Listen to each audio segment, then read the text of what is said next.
Hello সবাইকে, আজকে আমি চলে যাচ্ছি সরস্বতী পুজোর বাজার করতে। তো ফার্স্টেই একটু মুখে সানস্ক্রিন লাগিয়ে নিচ্ছি, তারপর ভালো করে সানস্ক্রিনটা অ্যাপ্লাই করে একটু লিপ বাম লাগিয়ে নিচ্ছি। দেন আমি হয়ে গেছি এখানে রেডি। হ্যাঁ, একটু লিপস্টিক না দিলে তো চলে না, তো দিয়ে দিলাম লিপস্টিক। দেন তারপরে আমি চলে যাব বাজার করতে। তো সঙ্গে থাকো তোমরা, দেখো আমি একটা একটা করে সব বাজারগুলো করি। আবার প্রথমে ফলের বাজার দিয়ে। তো প্রথমেই চলে এসেছি কুল ছাড়া তো পুজোই হবে না। কুল, শাঁকালু, যত রকমের ফল লাগে সব কিনেছি।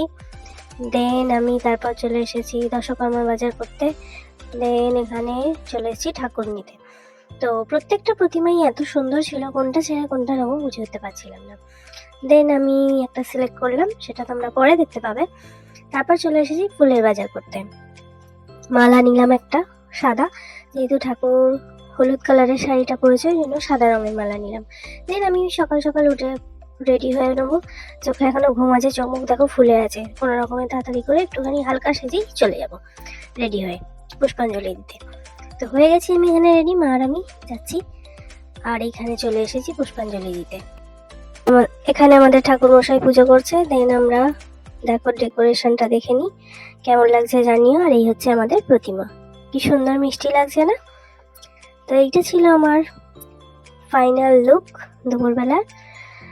তো দেখো আমাকে কেমন লাগছে। দেন হচ্ছে খাওয়া দাওয়ার পর্ব। প্রথমেই পাতে পড়ে গেছে ভেজিটেবল চপ, স্যালাড, দেন হলুদ পোলাও, তারপর আলুর দম আর বাটার পনির।